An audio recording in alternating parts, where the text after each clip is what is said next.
So this is Glyder. This is a locomotive built in 1931 for the Durham County Water Board, who were involved in a job creation scheme at Burnhope Reservoir, which is in the west end of Weardale. And a fairly extensive scheme involved an internal construction railway. And this was one of quite a large fleet of locomotives that worked on and have subsequently survived on that railway, which was 2-foot gauge. The locomotive was in use into the mid-1930s, and being a construction contract, obviously it had a finite life. It was then stored pending sale, and some of the locomotives were sold in 1936. This one was sold in 1938, and it joined a number of its colleagues at the Penrhyn Quarry Railway in North Wales. And originally they were looking at expanding their operation and replacing what was a narrow gauge line with a standard gauge line, and presumably it would have been a construction contract for which this and the other engines were obtained. That didn't go through, and the locomotive was stored till 1952 at Port Penrhyn. It had been overhauled in 1938, had a new firebox, lucky for us, at that period, and it was apparently repainted in 1957, which means it was probably in its Durham guise until that period, working at the port and then latterly up in the quarry itself. Towards the early 60s, Penrhyn Quarry was finally getting a little bit more up to date. They had some diesel locomotives. They were phasing out the steam operation. And reputedly, an American antiques dealer was in the UK buying up, well, antiques.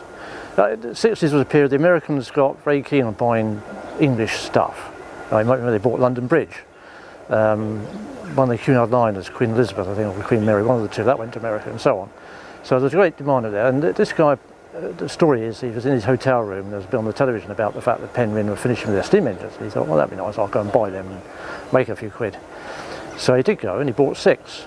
This was one of the 6. And they were shipped to Tennessee. So that's 66, I think they went, deck cargo on a freight boat. And they were auctioned. Actually, he didn't get much money for them in America. I doubt he actually got his money back in reality.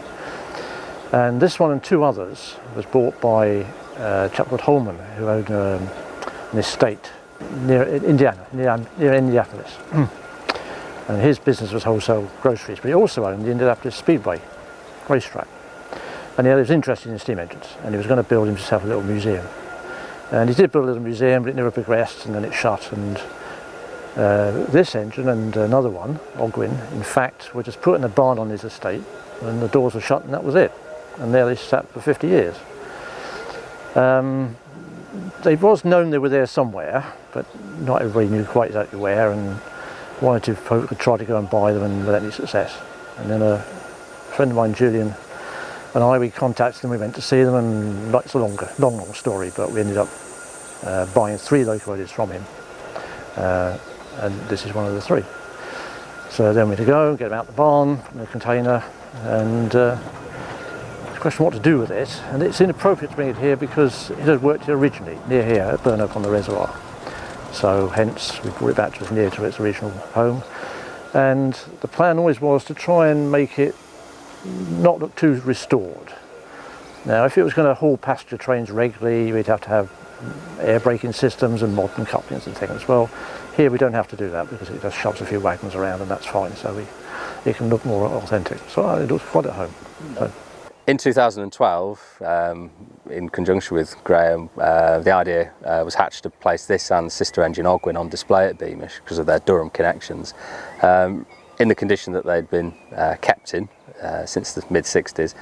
And the idea really was, to see how things developed. And it was 2015 that we decided, there was a possibility of restoring the locomotive, but really with the intention of keeping it in its original condition. And that's proved quite challenging because, as you can see, keeping something looking old when it has to comply with the regulations that we do is quite difficult. So the locomotive, as you see it now, has had an overhaul, but hopefully it doesn't look like it's had an overhaul. The boiler's had quite extensive work carried out on it, and that was done for us at the Severn Valley Railway. And then there's quite a bit of cosmetic attention as well to try and keep that appearance. Although the boiler has been repainted, hopefully you can't tell like that. The locomotive will be running on the narrow gauge railway, which we've been constructing over the last 10 years really within the colliery area. and the idea being to create a stockyard railway, as you might have seen in a colliery, and obviously having local connections, it's quite an important exhibit for us. Its first appearance in the public will be the Old King Coal event